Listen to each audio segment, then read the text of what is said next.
Race judicata इस पर बात हो रही है। रेस जुडिकेटा के साथ समस्या ये है, ये समझ में आना बहुत कठिन है, और सिर्फ इसलिए कठिन है क्योंकि आप बातों को खंडों में समझना चाहते हैं, और खंडों में नहीं समझनी है, बात को ओवरऑल समझना है। अरे बड़ी सीधी बात कि एक मुकदमा ऑलरेडी डिसाइडेड है, उस मुकदमे में जो कुछ डिसाइड हुआ दोबारा उसे डिसाइड क्यों किया जाए, एक सीधी बात है। लेकिन जरूरी ये है कि इस नियम को लागू करते समय आप सावधान भी रहें, क्योंकि हमने पहले भी कहा कि कानून हितों का संतुलन है। ठीक है, 3 सूत्र हैं, 3 सूत्र ये कह रहे हैं जिनके आधार पर रेस जुडिकेटा आ रहा है कि एक व्यक्ति को, ठीक है, एक वाद कारण पर 2 बार परेशान नहीं किया जाना चाहिए। नेमो डिट करके हमने कहा है, विश्व वेकसारी करके आ जाए तो ये भी सही है कि राज्य इसके हित में है कि मुकदमेबाजी का शीघ्र अंत हो, ये भी ठीक है, होना चाहिए, क्योंकि राज्य मुकदमेबाजी करता रहेगा तो बाकी काम क्या खाक करेगा। राज्य की ऊर्जा ये मुकदमेबाजी में कम से कम लगनी चाहिए, बिल्कुल ठीक बात है। और यह भी ठीक है कि जो कुछ एक बार डिसाइड हुआ उसे finally as a correct accept करना चाहिए, यद्यपि वो गलत हो सकता है, ठीक है, लेकिन फिर भी व्यवस्था ये तो चलानी, क्योंकि जो भी व्यवस्था के संचालक होंगे वो ईश्वरीय क्षमताओं से युक्त तो हो नहीं सकते, इसलिए वो सब कुछ ठीक ही करेंगे, इसका कोई अर्थ नहीं। वो हर बार गलत कर सकते हैं, 100 बार काम करें और 100 बार गलत हो, ये भी संभव है, लेकिन फिर भी हमें एक्सेप्ट तो कुछ करना ही पड़ेगा। तो इसलिए प्रत्येक जो न्यायिक निर्णय उसे ठीक एक्सेप्ट करना चाहिए, ये भी एकदम ठीक है। और इन तीनों सिद्धांतों को एक बात में रख दिया गया, रेस जुडिकेटा, ये भी एकदम ठीक है, लेकिन इसका अर्थ ये तो नहीं हो सकता कि हम मुकदमेबाजी को निपटाने के नाम पर लोगों के साथ अन्याय करने का रास्ता खोल देंगे, ये तो नहीं हो सकता इसका मतलब।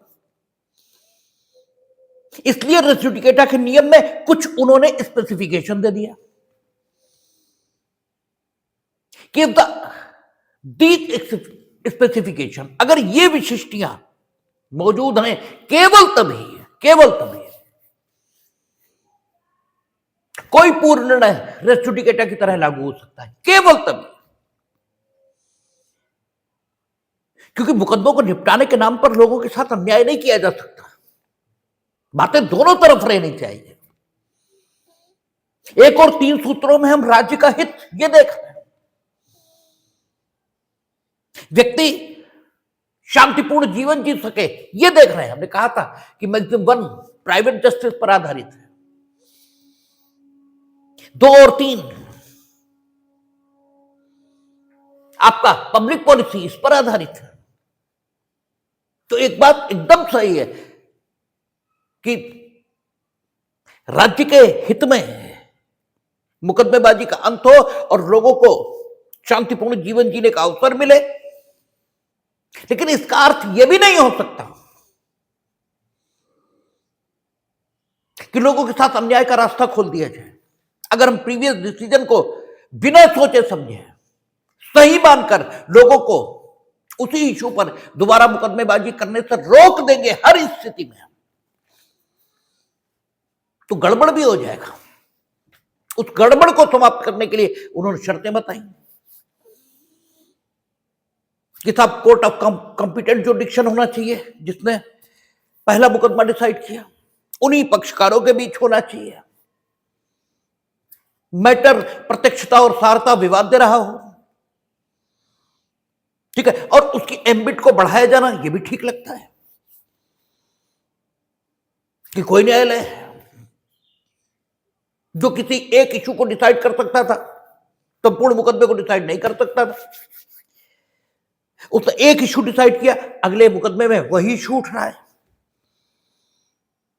तो ठीक है, उस इशू को दोबारा डिसाइड नहीं किया जाएगा। लेकिन सारे मुकदमे को दोबारा डिसाइड ना करें, यह बात कहां से आ गई? क्योंकि previous suit court of limited जुडिक्शन उसने डिसाइड किया था। लेकिन इसमें यह भी शामिल है कि जब उसने एक इशू को डिसाइड करने को सक्षम था, एक इशू उसने डिसाइड किया, तो उसे हम ना स्वीकार करें और उसे दोबारा डिसाइड करने लगे, इसमें भी टाइम की बर्बादी। तो जो कुछ धारा 11 में स्पेसिफिकेशन लिखे गए हैं, वो रेस जुडिकेटा के नियम की जो कठोरता हो सकती है, जिसके कारण से अन्याय के लिए रास्ते खुल जाएंगे, उनको बंद करने का तरीका है। क्योंकि हमने कहा था कि मैटर अगर प्रत्यक्षता और सारता विवाद्य होता है तो आप ज्यादा सावधान होते हैं उसको डिसाइड करते समय, और प्रत्यक्षता सारता विवाद्य नहीं होता तो आप उतने सावधान होते ही नहीं। इसीलिए उन्होंने कहा कि जो फर्स्ट सूट है वो प्रत्यक्षता और सारता है, विवाद्य विषय अपने में अंतर ही निहित करता हो जो सेकंड सूट में विषय उठाए गए। अगर इनमें से एक की भी कमी हुई तो अन्याय होगा। इसीलिए धारा 11 उन विशेषताओं का उल्लेख करती है। आप धारा 11 में जाने क्या ढूंढना शुरू कर देते हैं, इसीलिए उसको कुछ भी समझ में नहीं आता। और जो प्रत्यक्ष बैठकर समझना इतना मुश्किल है, ठीक है, तो अपने आप किताब पढ़ने पर या अपने आप उसे समझने की कोशिश करने पर तो बहुत ही कठिन होता है। तो सीधी सी बात है, क्योंकि आप उसे खंडों में समझना चाहते हैं, इसलिए दिक्कत है। तो कल हम लोग बात कर रहे थे कि रेस जुडिकेटा लागू हो, इसके लिए आपका कह रहा है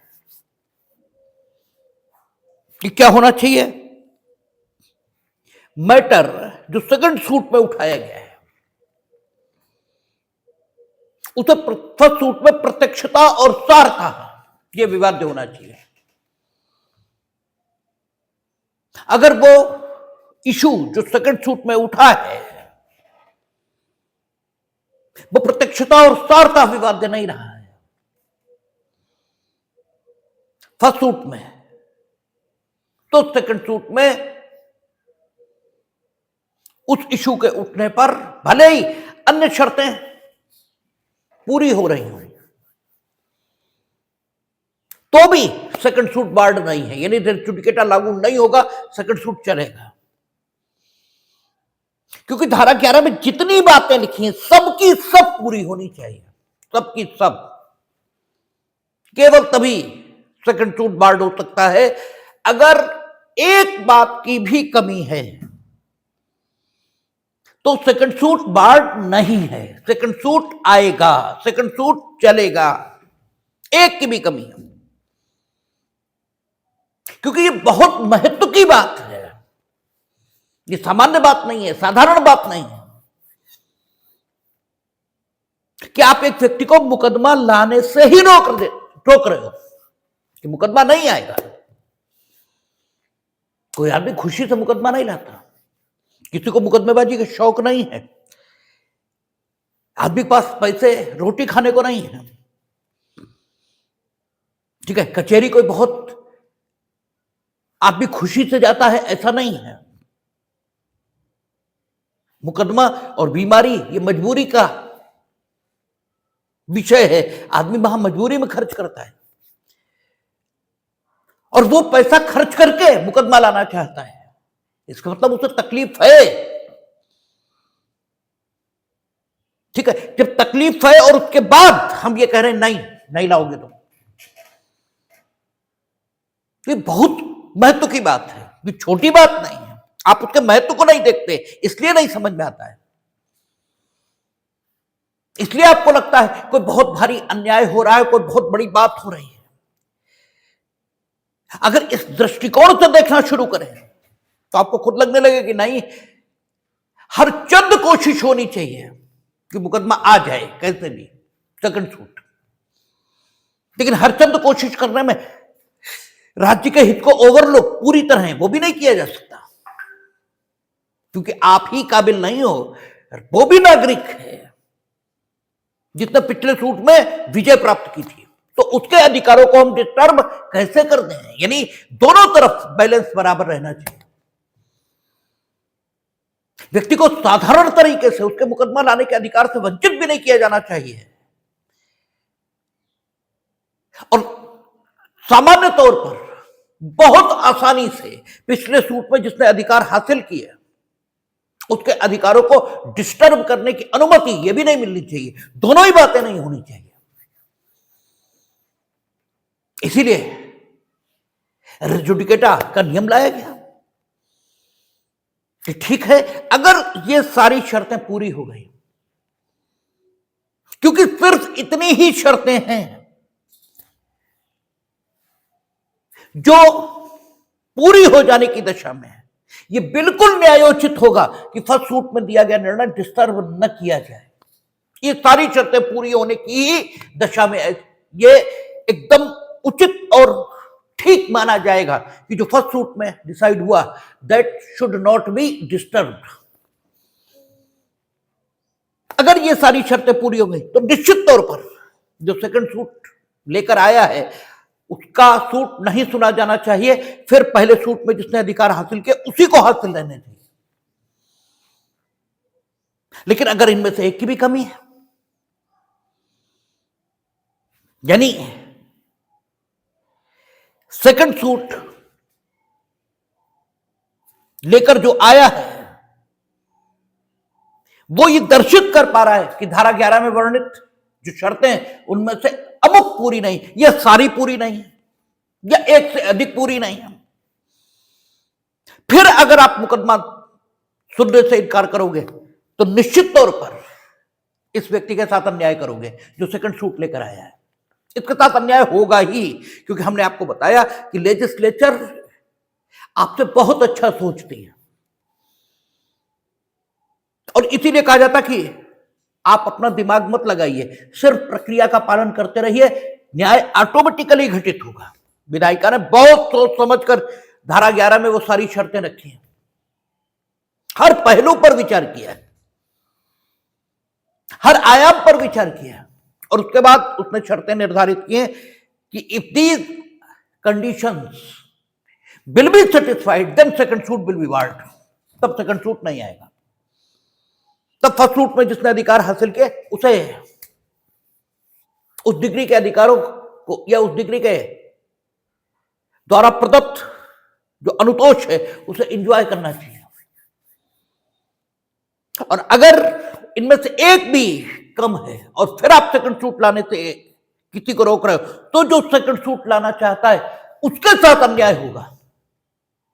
इसलिए अगर एक भी शर्त कम है तो फिर आप सेकंड सूट लाने से मत रोकिए, तब फिर सेकंड सूट सुना जाएगा, रेस जुडिकेटा एप्लीकेबल नहीं होगा। एप्लीकेबल नहीं होगा meaning thereby second suit सुना जाएगा, बात खत्म हो गई। और now we are discussing the conditions, the terms and conditions. कौन सी शर्तें हैं जो पूरी होनी चाहिए, तब सेकंड सूट बार्ड हो जाएगा। वो सारी शर्तें अलग अलग करके देखी जा रही हैं कि these are the conditions. If these conditions are satisfied or unsatisfied, then there is a possibility for the institution of a civil suit or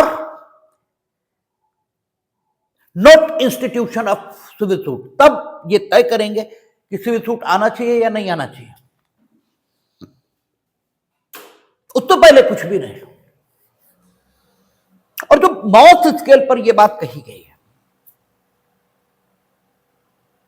कि सेकंड सूट नहीं आएगा,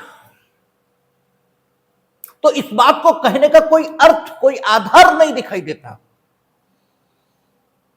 कि अगर प्रीवियस सूट में कोई एक पर्टिकुलर, कोई एक विशेष इशू ये निर्धारित हुआ है और वो इशू किसी और संदर्भ में, किसी और कारण से सेकंड सूट में फिर उठा दिया गया,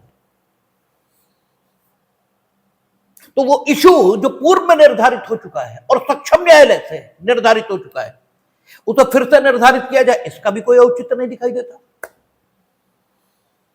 तो इसीलिए उसने लिखा किसी भी वाद या विवादक में, ठीक है, कोई वाद आपका कहता है कि कोई भी न्यायालय किसी ऐसे वाद या विवादक का विचारण नहीं करेगा, कोई भी न्यायालय, इसका मतलब जो पूर्व में विनिश्चित हो चुका है, इसका मतलब क्या हुआ, सेकंड सूट नहीं आएगा, या सेकंड टाइम किसी भी इशू का दोबारा से विचारण नहीं होगा, किसी भी इशू का। तो ये बिल्कुल साफ बात है, इसमें न समझ में आने जैसी बात क्या है। लेकिन कोई भी बात या कोई भी इशू सेकंड टाइम विचारित न हो, इसके लिए जरूरी है कि यू मस्ट शो कि वो बाद में वही पक्षकार है, वही आपसे पहले भी लगातार बोला जा रहा है कि वही पक्षकार, इसका मतलब सिर्फ वही पक्षकार तक सीमित नहीं हो सकता, क्योंकि अगर ऐसा सीमित करने का प्रयास करेंगे फिर अन्याय करेंगे, क्योंकि सिविल लिटिगेशन संपत्ति के संबंध में चलेगा, पद के संबंध में चलेगा, संपत्ति ट्रांसफरेबल है, पद भी ट्रांसफरेबल है, व्यक्ति का जीवन सीमित है। तो अगर आप जो एक्चुअल पार्टीज दिखाई दे रहे हैं उन्हीं तक ये बात सीमित कर दोगे, फिर गड़बड़ हो जाएगा। इसलिए पार्टीज कितने प्रकार की होती हैं यह बताना पड़ेगा। इसीलिए उसने लिखा उन्हीं पक्षकारों के बीच या उनसे व्युत्पन्न अधिकार के अधीन दावा करने वाले पक्षकारों के बीच वो इशू या वो वाद जो सेकंड टाइम लाया गया है वो पूर्व में भी विचारित किया जा चुका है, उन्हीं पक्षकारों के बीच और या उनसे व्युत्पन्न अधिकार के अधीन दावा करने वाले व्यक्तियों के बीच, उन्हीं पक्षकारों के बीच। इसका मतलब यह हो गया कि दोनों तरफ, दोनों मुकदमों में ए और बी या ए बी सी डी एक तरफ, ई एफ जी एक तरफ समान पक्षकार थे। ए बी सी डी प्रतिवादी थे या पहले मुकदमे में और दूसरे मुकदमे में उनमें से कुछ वादी और कुछ प्रतिवादी थे, इससे मतलब नहीं है, क्योंकि पक्षकार ये शब्द प्रयोग हुआ है, ये नहीं प्रयोग हुआ कि पक्षकारों की जो वादी और प्रतिवादी की हैसियत है वो दोनों सूटों में समान होनी चाहिए, ये शब्द प्रयोग नहीं है। क्यों नहीं है? इसलिए नहीं है क्योंकि उसकी कोई जरूरत नहीं है। वाद के पक्षकार हैं, उन्हें अभिवचन करने का हक होता ही है, वो अभिवचन करेंगे ही। दोनों, वादी वाद पत्र में करेगा तो प्रतिवादी लिखित कथन में करेगा, आगे देखेंगे हम लोग, आदेश 6, 7, 8 इसी विषय संबंधित। तो समान पक्षकार ये होने चाहिए। वे किस हैसियत में दोनों वादों में संयोजित किए गए इसका कोई मतलब नहीं हो सकता। फिर ए बी सी डी मर गए या उन्होंने जो उनका हित था पूर्ववर्ती बाद में उसको किसी को ट्रांसफर कर दिया, तो जिसको ट्रांसफर करेंगे या विधि की क्रिया से जिसके पास वो हित ट्रांसफर हो जाएगा उस पक्षकार के बारे में यही कहेंगे कि वो पूर्व से जो पक्षकार थे उनसे व्युत्पन्न अधिकार के अधीन दावा कर रहे हैं सेकंड सूट में। तो जो उनसे व्युत्पन्न अधिकार के अधीन आप सेकंड सूट में दावा कर रहे हो, तो बड़ी सीधी बात है, आपको विषय वस्तु के बारे में वही अधिकार हासिल हो सकते हैं जो पूर्व के पक्षकारों को थे, उससे डिफरेंट तो हो ही नहीं सकता, क्योंकि उनसे व्युत्पन्न हक के आधार पर आप दावा कर रहे हो। तो फिर आपके दावे के बारे में पूर्व में ही कुछ डिसाइड किया जा चुका है, वो सही है गलत है इससे मतलब नहीं है, क्योंकि हमने आपसे कहा कि रेस जुडिकेटा पब्लिक पॉलिसी के आधार पर है, जस्टिस के आधार पर नहीं है, न्याय के आधार पर शामिल सिद्धांत नहीं है, क्योंकि यह हो सकता है कि पूर्व सूट गलत डिसाइड हो, यह संभव है। लेकिन हम व्यवस्था चलाने की बात कर रहे हैं, हम न्याय करने की बात नहीं कर रहे, क्योंकि न्याय करना आदमी के हाथ की बात है ही नहीं, कर ही नहीं सकता, क्योंकि आदमी के न्याय करने की क्षमता साक्ष्यों पर निर्भर करती है। क्यों? आदमी के लिए समय का विभाजन 3 कालों में है, भूत, भविष्य और वर्तमान, लेकिन ईश्वर के लिए सिर्फ वर्तमान है, सिर्फ वर्तमान, उसके लिए भूत और भविष्य नहीं है। हमने आपसे कहा था कि साधारण उदाहरण उससे आप इस प्रकार समझ सकते हैं कि एक आदमी ऊंचाई पर खड़ा है और आप ग्राउंड फ्लोर पर हैं, तो साइकिल आती दिखाई दे रही, उसे पहले दिखाई देने लगेगी, वो कहेगा साइकिल आ रही है, आप कहेंगे नहीं आ रही है। आपके लिए साइकिल अभी भविष्य में है, उसके लिए वर्तमान में है। फिर जब आपको दिखाई देनी शुरू होगी तो उससे दिखाई दे रही, तब भी आपके लिए वर्तमान है, उसके लिए पहले भी वर्तमान था, अभी भी वर्तमान है। फिर आपको साइकिल दिखनी बंद हो जाएगी, लेकिन उसे अभी भी दिख रही, क्योंकि वो ऊंचाई पर है। आपके लिए भूत हो गया, उसके लिए अभी भी वर्तमान है। ईश्वर सिर्फ ईश्वर के लिए वर्तमान है, आपके लिए भूत, भविष्य और वर्तमान है। तो आदमी न्याय कर ही नहीं सकता, उसको धोखे से यानी संयोग से न्याय हो जाए वो बात अलग है। धोखा शब्द प्रयोग नहीं किया जा सकता, क्योंकि नेगेटिव टर्म है, संयोग शब्द प्रयोग किया जा सकता है। आदमी से संयोग से न्याय हो जाए बात अलग है, अन्यथा वो न्याय कर ही नहीं सकता, क्योंकि उसे तीनों कालों का ज्ञान ही नहीं है। वो तो निर्भर है साक्षियों पर, साक्षी जो बताएंगे उसी हिसाब से होगा। साक्षी चतुर चालाक हो सकते हैं, साक्षी मूर्ख हो सकते हैं, आप करेंगे क्या? आपके पास कोई चारा ही नहीं है। लेकिन फिर भी हमें व्यवस्था तो चलानी है, तो इसलिए हम ये नहीं कह सकते अरे भाई जब सब जा रहा तो जितना मिल रहा उतना, तो साक्षियों के आधार पर ही न्याय निर्णय करो, गलत हो जाए तो हो जाए। हम दोबारा एक ही विषय को लेकर तो नहीं बैठ सकते, पहले भी वही डिसाइड करें, फिर दोबारा तुम ले आओ, फिर डिसाइड करें, फिर तिबारा ले आओ, तिबारा फिर डिसाइड करें, और तीनों बार हमें प्रक्रिया तो वही अपनानी है। साक्षी तीनों बार गलत हो सकता है, इसलिए फिर हम और काम करें ना करें, इसलिए नियम है, पब्लिक पॉलिसी, न्याय आधार नहीं है आपका रेस जुडिकेटा का, लोक नीति ये आधार है। इसलिए पहला गलत डिसाइड हुआ तो हम क्या करें, हुआ होगा। तो आप जब व्युत्पन्न अधिकार के अधीन दावा कर रहे हो तो निश्चित तौर पर आपको वही हक प्राप्त होंगे जो पूर्व में पक्षकारों को प्राप्त है। इस बात के विषय वस्तु के संबंध में तो ठीक है, वो जो डिसीजन रखा है वो यहां भी लागू होगा। आपको सेकंड छूट हम क्यों लाने दें? ठीक है, तो पक्षकार बिल्कुल समान है, देखने से अंधा व्यक्ति भी कहता है एबीसीडी उधर पक्षकार थे, यहां भी वही है, तो पक्षकार समान है। दूसरा, व्युत्पन्न अधिकार के अधीन दावा करने वाले व्यक्ति, व्युत्पन्न अधिकार के अधीन दावा करने वाले व्यक्ति कौन कौन हो गए? व्युत्पन्न अधिकार के अधीन दावा करने वाले व्यक्ति वो हुए जिन्हें अधिकार पूर्व के पक्षकारों ने या तो हस्तांतरित किया है या विधि की क्रिया से उनके पास पहुंच गया। ठीक है, विधि की क्रिया से भी पहुंचता है, चाहे जैसे पहुंचा, लेकिन व्युत्पन्न अधिकार है उनके पास। वे पूर्व के पक्षकारों से व्युत्पन्न अधिकार के अधीन दावा करते हैं। ऐसे पक्षकारों को हम क्या कहते हैं? प्रिवीज, ठीक है ना, जो उनसे व्युत्पन्न अधिकार के अधीन दावा करते हैं। तीसरे पक्षकार होते हैं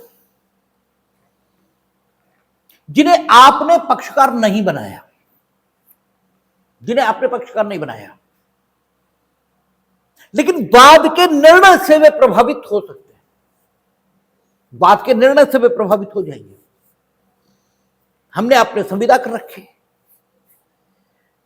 कि हम 10 मन गेहूं आपको सप्लाई करेंगे, 10 कुंटल, आपने इनसे कर रखी, ठीक है। अब हम दोनों में से एक कहना शुरू कर दिया कि संविदा अवैध है क्योंकि गेहूं का दाम ऊंचा हो गया, हम सप्लाई नहीं दे, जो भी कारण है, एक पालन नहीं करना चाहता, तो संविदा के अपालन से न सिर्फ हम लोग प्रभावित होंगे, ये भी होंगे, ये भी हो जाएंगे, क्योंकि इनने आगे और कर रखी है। इसलिए ये ऐसे पक्षकार बोले जाएंगे जिन्हें इंटरवेनर कहा जाता है, ठीक है ना, दखलंदाजी करने वाला पक्षकार कहा जाता है। और इन्हें भी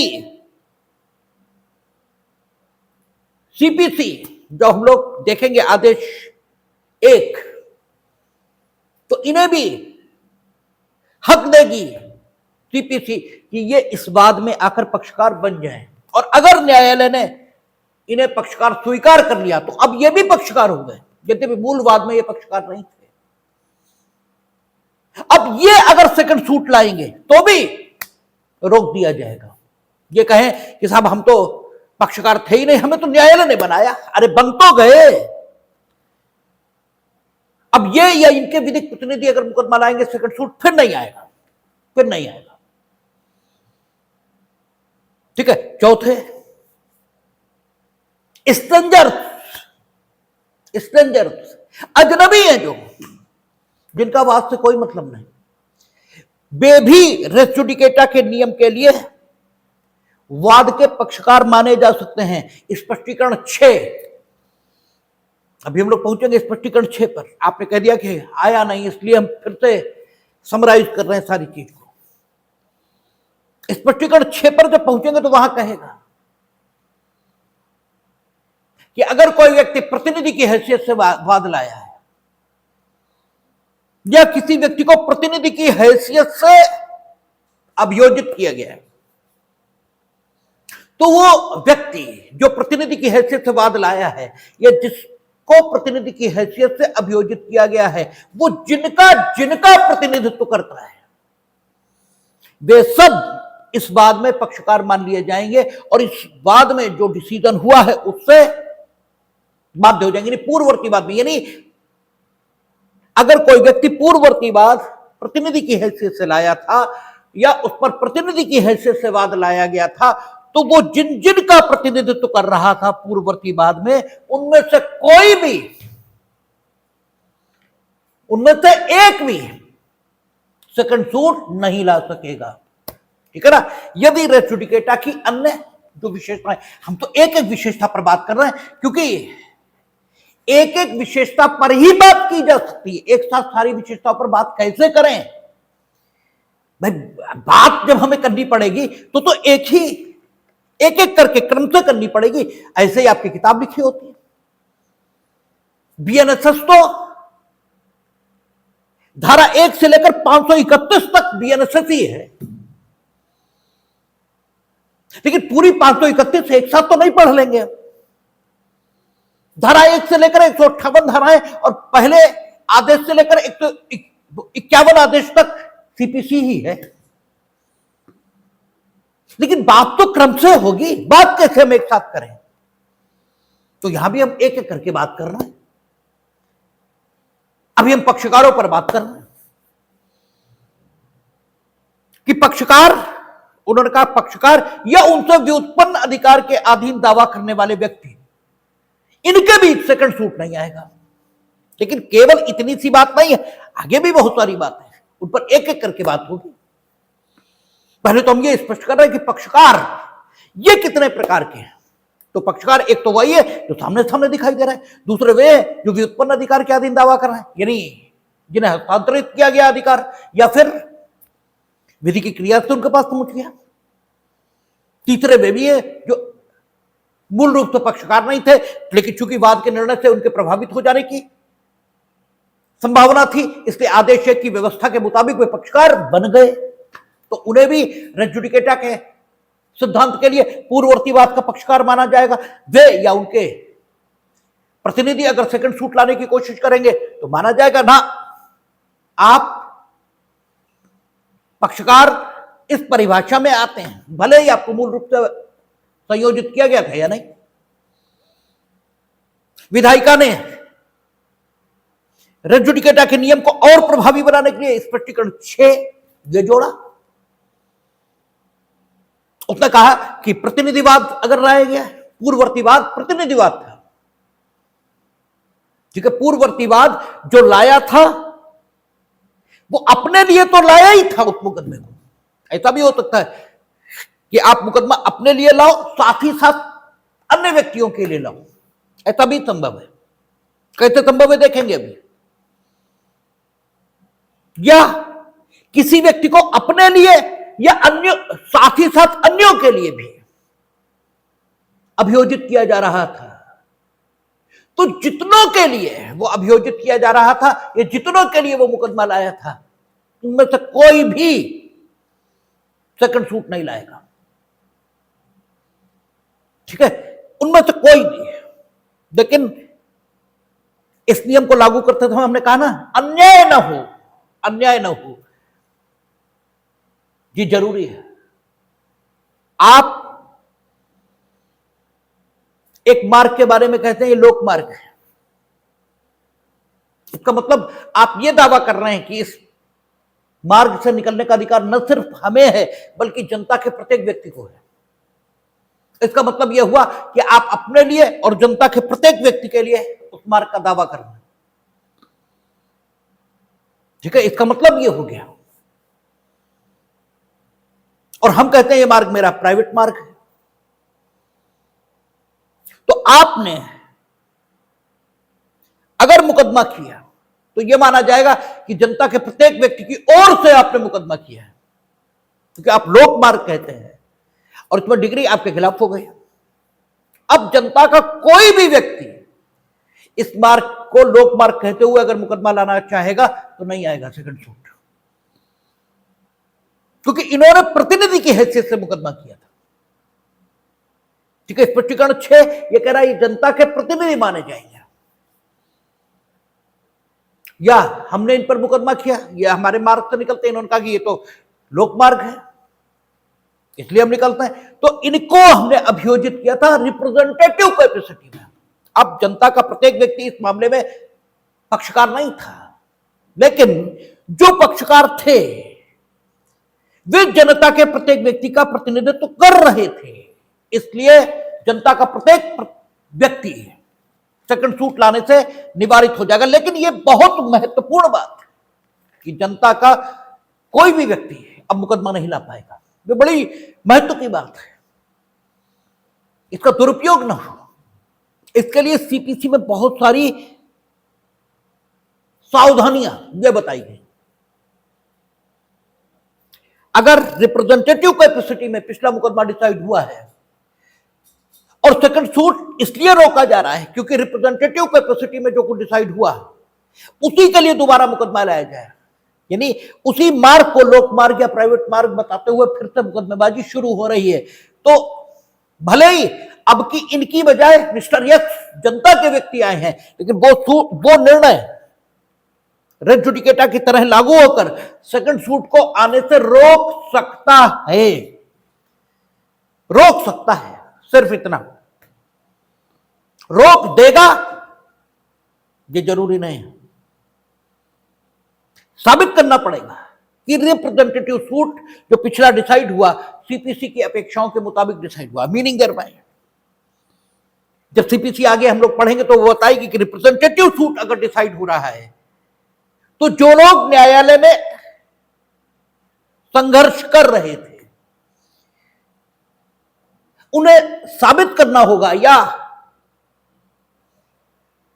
उनसे संबंधित लोगों को यह साबित करना पड़ेगा कि वे सद्भाव पूर्वक मुकदमेबाजी कर रहे थे। यानी सेकंड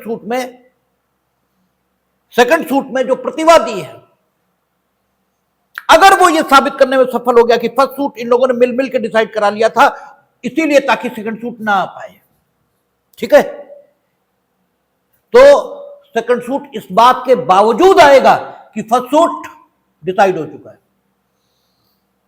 मीनिंग देयर बाय इसी बात को पलट कर कह दें, इसी बात को पलट कर कह दें कि सेकंड सूट का वादी अगर यह साबित करने में सफल हो गया कि फर्स्ट सूट एकदम ठीक से लड़ा गया था, तो फर्स्ट सूट का निर्णय सेकंड सूट में रेस जुडिकेटा की तरह लागू हो जाएगा। इन दोनों बातों में कोई अंतर नहीं है, ठीक है। प्रतिवादी है तो यह साबित कर दें कि लोगों ने घालमेल किया, फर्स्ट सूट डिसाइड ही इसीलिए करा लिया, हम ये कॉलोनाइजर हैं,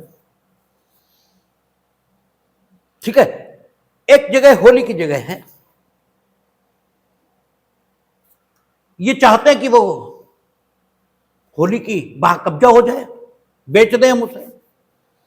हम दोनों लोग मिल गए, इनने हम पे मुकदमा कर लिया कि साहब ये आशी त्रिपाठी और बहुत सारे लोग, ये मेरी जगह है, इसे होली की बताकर कब्जा कर रहा है। हमने उसे लड़ा ही नहीं ठीक से, क्योंकि हम लोग तो मिले ही हुए हैं, और फर्स्ट सूट में डिग्री हो गई। और सेकंड सूट जब वाकई होली की जगह में जो लोग इंटरेस्टेड हैं वो लाने की कोशिश किए, तो पहला सूट लाकर पहले सूट की डिग्री रख दी गई और कहा गया कि सब सेकंड सूट नहीं आएगा। तो इससे वाकई जिनकी जो लोग उस जगह का उपयोग कर सकते थे उनके अधिकारों का हनन हो रहा है, इसीलिए ये नियम रखा गया है। सीपीसी में जो सावधानियां बताई गई हैं रिप्रेजेंटेटिव सूट की दशा में, ठीक है ना, कि जो व्यक्ति लोगों का प्रतिनिधित्व कर रहा है, ठीक है, उसे सद्भाव पूर्वक अपनी पूरी ताकत के साथ पहले सूट में, ठीक है, संघर्ष करना चाहिए और उसके द्वारा पूरी ताकत से अभियोजन या बचाव करते हुए अगर डिग्री पारित होती है फर्स्ट सूट में, ठीक है ना, तभी सेकंड सूट बार्ड होगा, अन्यथा नहीं। क्योंकि ये बहुत महत्व की बात है कि सेकंड सूट रोका जा रहा है, ठीक है ना, ये छोटी बात नहीं है। लेकिन हां, अगर यह साबित किया गया, अगर यह साबित किया गया कि व्यक्ति जो अन्यों का प्रतिनिधित्व कर रहा था उसने सद्भावपूर्वक यानी सम्यक सतर्कता और सम्यक सावधानी के साथ अपने हक की प्रतिरक्षा पूर्ववर्ती बाद में की थी और उसके बावजूद डिग्री उसके पक्ष में या खिलाफ पारित हुई, तो फिर सेकंड सूट उन व्यक्तियों के द्वारा दोबारा नहीं लाया जा सकेगा जिनका प्रतिनिधित्व वो पूर्ववर्ती बाद में कर रहा था। यह स्पष्टीकरण है। इसका मतलब क्या हुआ? पक्षकार कितने निकला है? सामने सामने जो दिखाई देते, अभिव्यक्त रूप से जो पक्षकार थे उनसे भी उत्पन्न अधिकार के अधीन दावा करने वाले व्यक्ति, ठीक है ना, ऐसे पक्षकार जो अन्य लोगों का प्रतिनिधित्व करते हैं, ठीक है ना, दखलंदाजी करने वाले व्यक्ति, इन्हीं इंटरवेनर, ठीक है, इंटरवेनर, वे भी पक्षकार हो गए, ठीक है ना। अच्छा, विकृत चित्त और माइनर, अवयस्क और विकृत चित्त, ये भी मुकदमेबाजी करेंगे, ठीक है ना, और ये अपने हक की प्रतिरक्षा नहीं कर पाएंगे। इसलिए आदेश 32 आएगा आगे। आदेश 32 बताएगा कि विकृत चित्त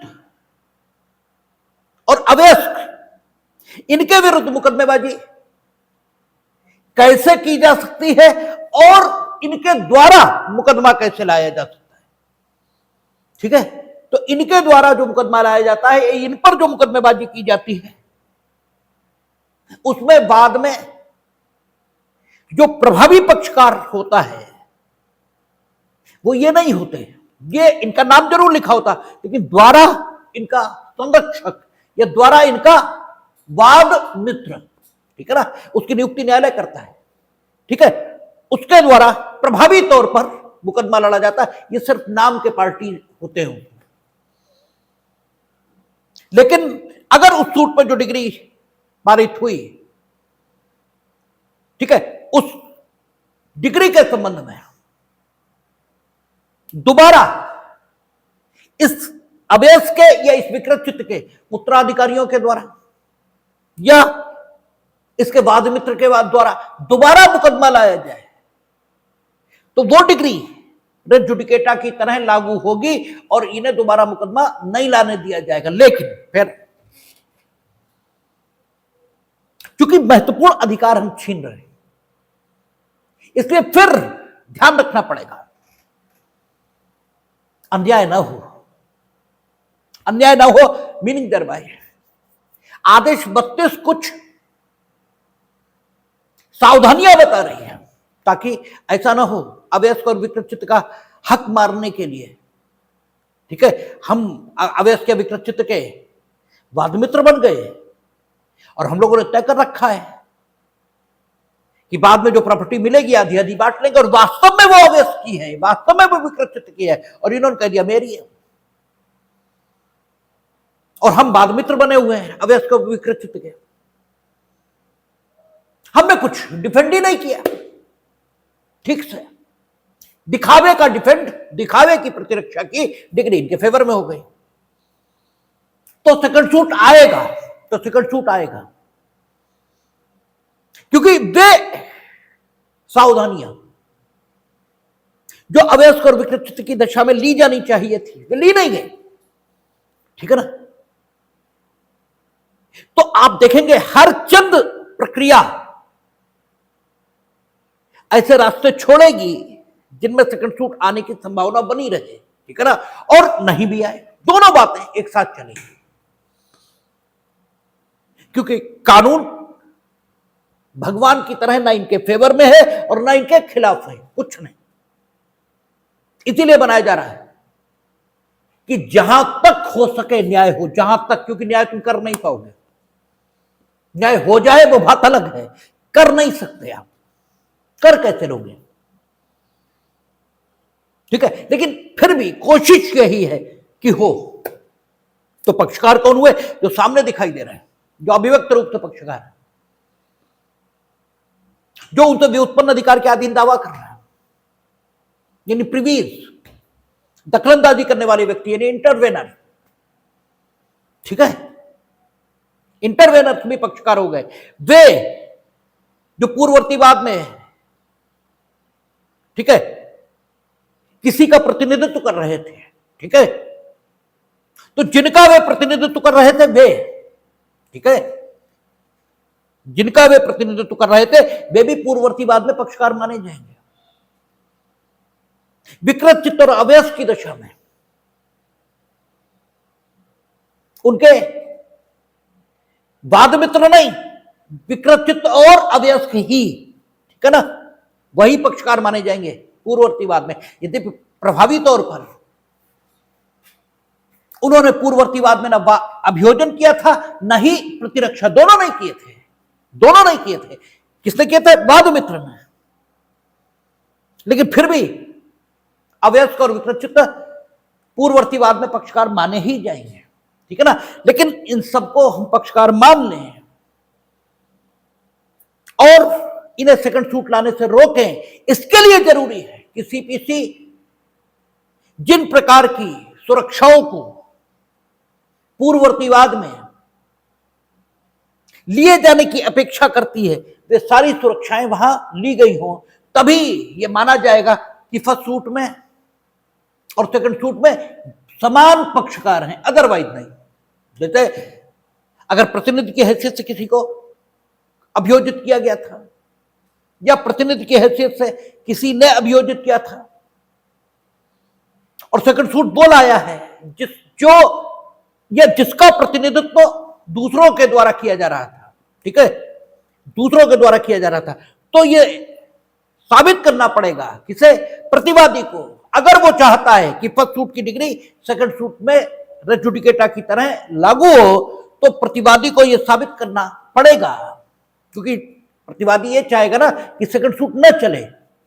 भाई प्रतिवादी तो यही चाहेगा सेकंड सूट न चले, तो सेकंड सूट न चले इसके लिए प्रतिवादी को साबित करना होगा कि रेस जुडिकेटा अप्लाई कर रहा है। रेस जुडिकेटा अप्लाई कर रहा तो उसे साबित करना पड़ेगा कि पूर्ववर्ती बात की डिग्री एकदम ठीक है, और जब एकदम ठीक है इसका मतलब इसे साबित करने के लिए प्रतिवादी ये साबित करे कि आदेश 1 नियम 8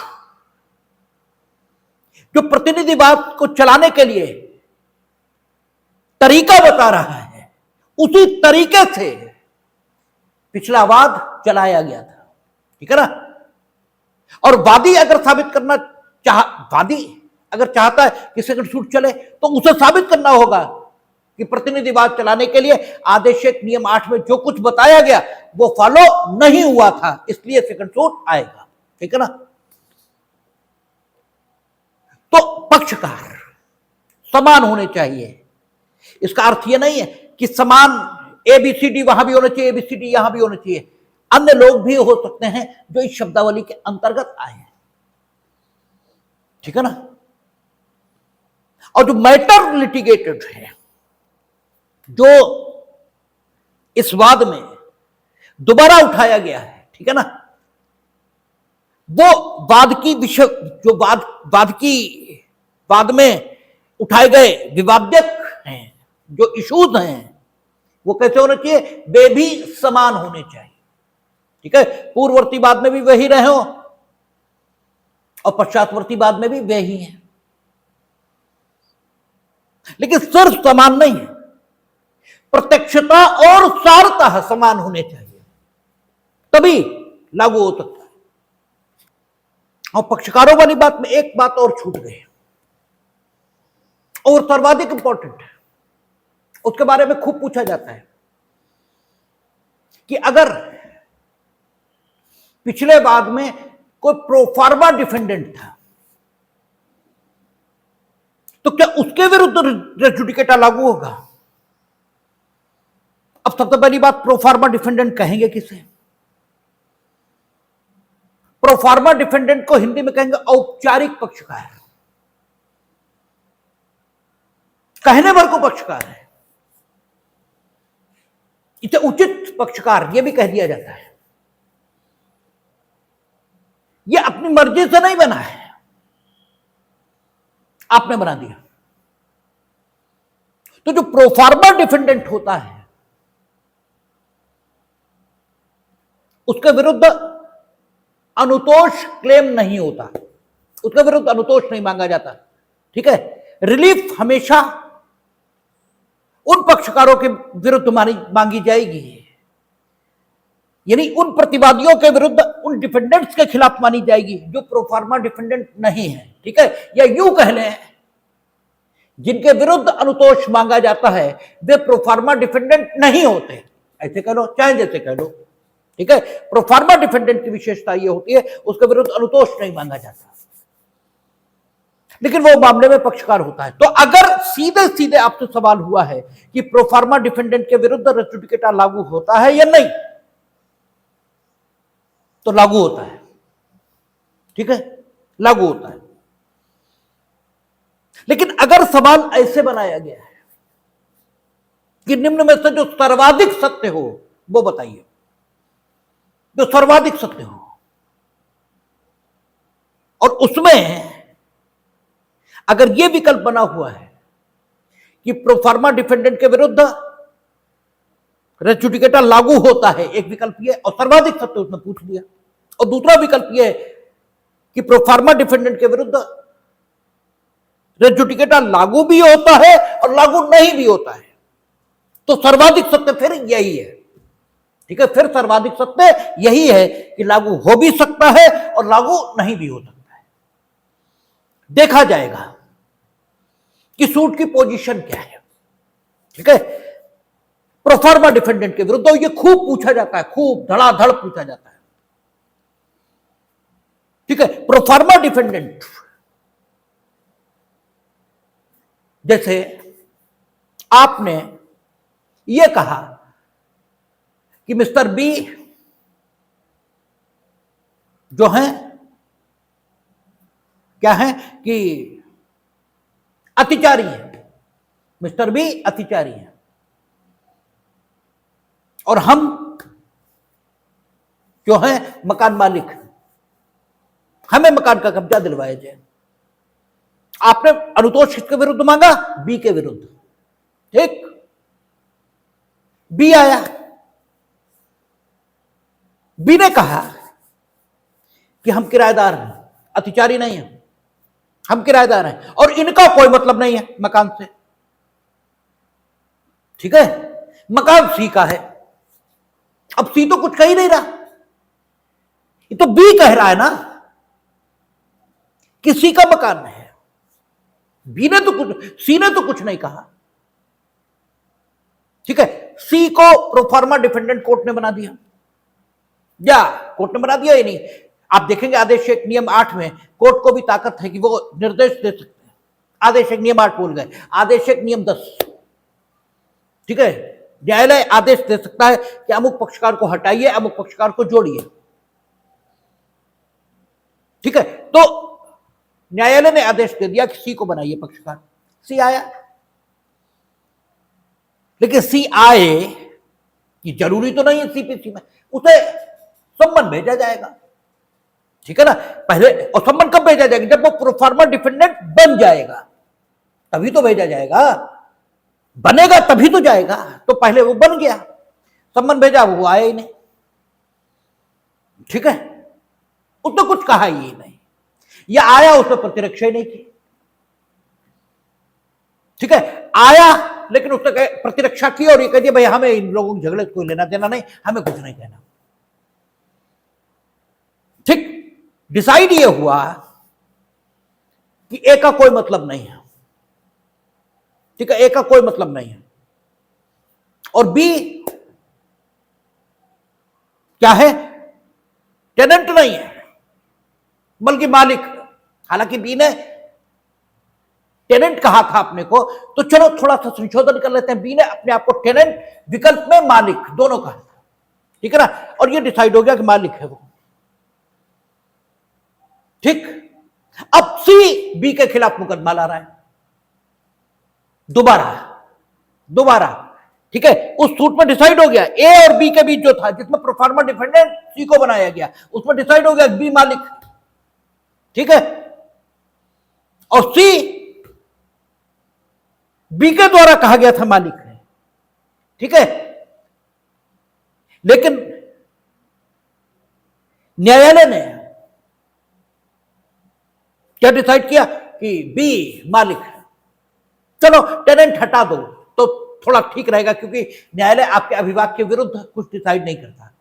ए ने मुकदमा दायर किया था कि ये अतिचारी हैं बी, और साहब इनसे मकान खाली होकर हमें मिलना चाहिए क्योंकि मेरा है। बी ने ये कहा कि हम स्वामी हैं, ठीक है, और हमसे मकान खाली नहीं होना चाहिए। ए ने चलो थोड़ा और बदले क्योंकि ठीक नहीं बनना, ऐसे आओ। ए ने बी पर दावा किया, अब सही बनेगा। ए ने बी पर दावा किया कि सी जो मकान मालिक है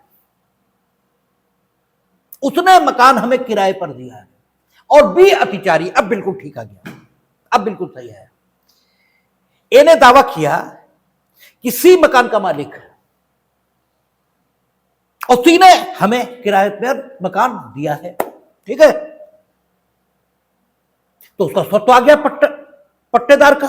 भाई उसका, जब सी ने उसे दे दिया मकान पट्टे पर, पट्टे को किराए पर देना भी कहते हैं, ठीक है, तो उसने पट्टे पर दे दिया, तो ए का पट्टेदार का स्वत्व, टाइटल, हित, कुछ भी कह लीजिए, वो प्रश्नगत संपत्ति में आ गया। और ए का कहना है कि हम बी अतिचारी है और चूंकि हम पट्टेदार हैं इसलिए हमें मिलना चाहिए। और पट्टा में किससे मिला? सी से, सी मालिक है। बी ने कहा बकते हैं ये, सी मालिक है ही नहीं, हम मालिक हैं, और ये मिला होगा पट्टा जो किसी ने दिया है, अरे मकान तो मेरा है। सी प्रोफार्मा डिफेंडेंट बनाया गया, सी ने कुछ कहा ही नहीं। ठीक, डिग्री ये हुई कि बी मालिक है, बी की बात ठीक है, बी मालिक है, और ए ने कहा था सी मालिक है, सी ने कुछ कहा नहीं। अब सेकंड सूट सी लाया अपने टाइटल के आधार पे कि मालिक तो हम हैं, बी झूठ बोलता है। अब बी वो डिग्री लेकर आया जो ए और बी के बीच डिसाइड हुई थी, ठीक है, जिसमें सी प्रोफार्मा डिपेंडेंट था। और उसने वो डिग्री इस सेकंड सूट में प्रस्तुत की और ये कहा कि साहब उस सूट में तो हम डिसाइड हो गए थे, ठीक है ना, और समान पक्षकार है, ठीक है, समान हक के अधीन मुकदमा कर रहा है, वो हक क्या, ठीक है, आपका नहीं, हक तो समान नहीं है, हाँ समान हक के अधीन मुकदमा कर रहा है, बी उसमें मालिक डिसाइड हुआ और यहां फिर मालिकाना हक ही विवादग्रस्त हो गया।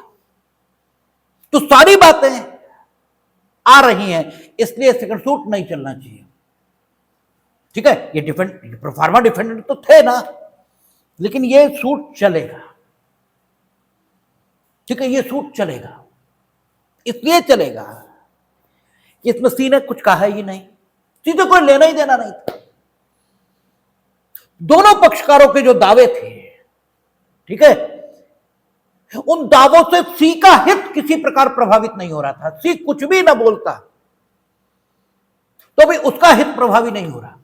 भाई तुम कहते रहो कि आशीष त्रिपाठी इस मकान के मालिक नहीं हो, तो तुम्हारे कहने से हम नहीं रहेंगे, हम तो रहेंगे, ठीक है। कई बार होता है, अगर आपकी कोई चीज है और कोई कहता तुम्हारी वो चीज नहीं, तो तुम हंस के कह देते हाँ भैया नहीं है, चलो ठीक, ठीक है, कई बार कह देते हो। तुम्हारे हक पर कोई ऐसी बात पिछले मुकदमे में नहीं कही गई थी जो वाकई तुम्हारे हक को नुकसान पहुंचा देती, इसलिए उसी ने बोलना उचित ही नहीं समझा।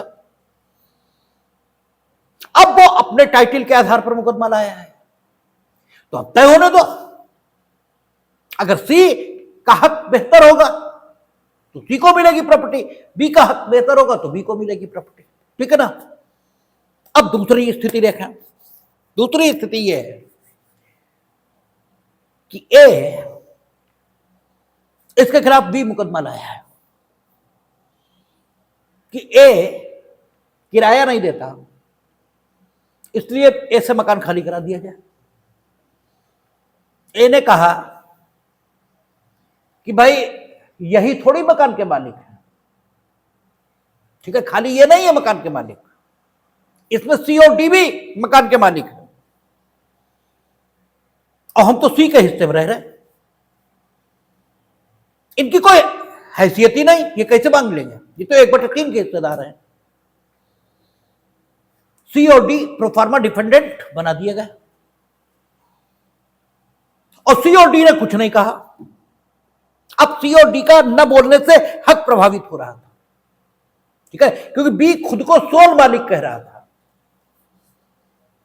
ठीक है, बी खुद को सोल मालिक कह रहा था और कह रहा था, और उसका किराएदार कह रहा था, उसका किराएदार कह रहा था कि नहीं 1/3 के मालिक ये हैं और हम इनके द्वारा किराए पर रखे गए हैं, ठीक है ना। तो चूंकि उनके हित प्रभावित हो रहे थे, ठीक है ना, इसलिए उन्हें बोलना जरूरी था, उन्हें बोलना ही चाहिए था। अगर वो नहीं बोलेंगे तो उनका हित ये प्रभावित हो जाएगा, इसलिए यहां अगर डिग्री होती है और बाद में वो सीडी लाते हैं मुकदमा कि साहब अकेले सोल मालिक ये नहीं है, यहां ए ने कहा था वो सोल मालिक है, वो सोल मालिक है प्रॉपर्टी का, ठीक है, और बी किराया नहीं दे रहा। अगर नाम बदल गए हो पक्षकारों तो अकॉर्डिंगली बदल लीजिएगा, बी किराया नहीं दे रहा, इसलिए बी को बेदखल कर दिया जाए। और बी ने कहा था ये सोल मालिक है ही नहीं, इन्हें मुकदमा सोल मालिक के तौर पर लाने का हक नहीं है, ये सोल मालिक नहीं है। सी और डी वो भी सहस्वामी है और चूंकि वो भी सहस्वामी है और उन्होंने हमें किराए पर रखा है, और फिर सी और डी को प्रोफार्मा डिफेंडेंट बनाया गया। अब सी और डी को यह बताना है कि उन्होंने इसे किराए पर रखा या नहीं रखा, ठीक है ना, उन्हें बताना है कि उन्होंने किराए पर रखा नहीं रखा, और अगर उन्होंने रखा है तो किस हक से रखा है ये उन्हें बताना है, ये इनकी जिम्मेदारी है। इस बात में वहां जिम्मेदारी नहीं थी, वहां तो एक कहता था कि हम सी के पट्टेदार हैं और बी अतिचारी है, ठीक है ना। वहां कहता था हम सी के पट्टेदार हैं और बी अतिचारी है, और बी ये कह रहा था हम मालिक हैं। सी ने कुछ नहीं कहा। वाद के समुचित न्याय निर्णय के लिए सी का कुछ कहना जरूरी नहीं था। वाद के समुचित न्याय निर्णय के लिए सी का कुछ बोलना बिल्कुल जरूरी नहीं था। बी ने खुद को मालिक साबित कर दिया। ठीक है, ए जब बी मालिक से साबित हो गया तो ए का पट्टेदार न होना अपने आप साबित हो गया है। सी का कुछ न बोलना कोई मायने नहीं रखता। यहां वाद के समुचित न्याय निर्णय के लिए सी और डी का बोलना जरूरी है। वो बताएं कि क्या वाकई उन्होंने इसे किराएदार रखा है, ठीक है, और क्या वो वाकई सोल स्वामी है या नहीं है। ये सारी बातें यहां बोलना जरूरी है। और फिर भी ये चुप रहे, तो जब चुप रहे तो फिर आपका हक जाएगा। तो प्रोफार्मा डिफेंडेंट की स्थिति में बिल्कुल सही उत्तर यह है कि उसे समान पक्षकार माना भी जा सकता है और समान पक्षकार नहीं भी माना जा सकता है। दोनों बातें हो सकती हैं, और जब दोनों बातें हो सकती हैं तो सर्वाधिक सत्य यह है कि सेकंड सूट प्रोफार्मा डिफेंडेंट के द्वारा अगर लाया गया है तो रेस जुडिकेटा लागू भी हो सकता है और नहीं भी लागू हो सकता है। अगर सर्वाधिक सत्य नहीं पूछा गया, सीधे सीधे पूछा गया कि प्रोफार्मा डिफेंडेंट के संबंध में क्या स्थिति है, तो फिर यह कहा जाएगा कि रेस जुडिकेटा लागू होगा, ठीक है, प्रोफार्मा डिफेंडेंट के अगेंस्ट। तो बाद में इश्यूज, पक्षकार और विवाद्य विषय अगर यह समान है तो सेकंड सूट वार्ड हो जाता है। तो वाद के पक्षकार कितने प्रकार के होते हैं वो हमने बताया आपको, ठीक है। वाद के, या यूं कहें, वाद के पक्षकार समान कब कब कह दिए जाते हैं, तो वो आपको बताया कि अभिव्यक्त रूप तो समान हो तो भी समान कहे जाएंगे, व्युत्पन्न अधिकार के अधीन दावा कर रहे हो तो भी समान कहे जाएंगे, इंटरवेनर हो लेकिन न्यायालय के आदेश से पक्षकार बन गए हो तो भी कहा जाएगा समान है,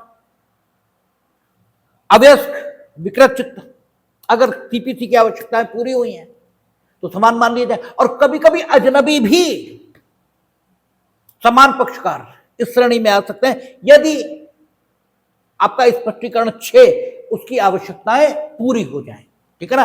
यानी प्रतिनिधि की हैसियत से मुकदमा लाया गया या प्रतिनिधि की हैसियत से उनके द्वारा मुकदमा लाया गया, तो जो जिनका प्रतिनिधित्व किया गया वे उस वाद में, पूर्ववर्ती वाद में पक्षकार थे, यह मान लिया जाएगा और सेकंड सूट अगर ये लोग लाएंगे तो रोक दिया जाएगा, ठीक है। इश्यूज समान है। अब इशू भी 3 प्रकार के होते हैं, ठीक है। इशू भी 3 प्रकार के हैं, issue of fact, issue of law और issue of mix fact and law, ठीक है। 3 प्रकार के इश्यूज हैं। तो अगर मानिए पूर्ववर्ती वाद में इशू ऑफ फैक्ट डिसाइड हुआ तो कोई दिक्कत नहीं है, कोई समस्या नहीं है। सेकंड सूट में अगर वही इशू ऑफ फैक्ट उन्हीं पक्षकारों के बीच और बाकी सब सारी आवश्यकताएं पूरी हैं, ठीक है ना, और सेकंड सूट में इशू ऑफ फैक्ट वही उठाया गया है और वो इशू ऑफ फैक्ट पूर्ववर्ती वाद में डिसाइड हो चुका है और अन्य सारी आवश्यकताएं भी पूरी हैं, तो रेस जुडिकेटा लागू होगा, इसमें कोई संदेह नहीं है, कोई संदेह नहीं। Issue of fact and law यानी mix issue of fact and law, ठीक है ना, ये पूर्ववर्ती वाद में डिसाइड हो चुका है और रेस जुडिकेटा की बाकी अन्य सारी विशेषताएं पूरी हैं और सेकंड सूट में फिर से issue of mix issue of fact and law उठाया गया तो भी रेस जुडिकेटा लागू होगा, इसमें भी कोई संदेह नहीं, ठीक है। लेकिन और यह भी खूब पूछा जाता, खूब धड़ाधड़, अगर पूर्ववर्ती वाद में इशू ऑफ लॉ ये डिसाइड हुआ है ठीक है, या issue of fact, mix issue of fact and law और इशू ऑफ लॉ, तीनों डिसाइड हुए, या अकेले इशू ऑफ लॉ डिसाइड हुआ है और सेकंड सूट फिर आया है और बाकी सारी जरूरतें पूरी, तो इशू ऑफ लॉ पर रेस जुडिकेटा लागू नहीं होगा, बाकी दोनों पर लागू होगा। यानी अगर इशू ऑफ लॉ गलत डिसाइड हुआ पूर्ववर्ती वाद में, तो second suit issue of law को डिसाइड करने के लिए आ जाएगा, भले ही बाकी सारी जरूरतें पूरी हो रही हो, क्योंकि इशू ऑफ लॉ के विरुद्ध न कोई स्टापेल होता है, विबंध का सिद्धांत भी लागू नहीं होता, ठीक है ना। इशू ऑफ लॉ के विरुद्ध कोई विबंध लागू नहीं, कोई रेस जुडिकेटा लागू नहीं, ठीक है ना। तो इशू ऑफ लॉ की क्या स्थिति है और मैटर डायरेक्टली एंड सबस्टेंशियली कैसे विवाद में कहा जाता है, ये कल हम लोग स्पष्ट करेंगे। और हमें लगता है कि कल फिर हम लोग समापन की ओर बढ़ जाएंगे, आज ही बढ़ जाते हैं, लेकिन आप लोग ने बताया कि नहीं समझ में आ रहा, तब फिर बात बदल गई।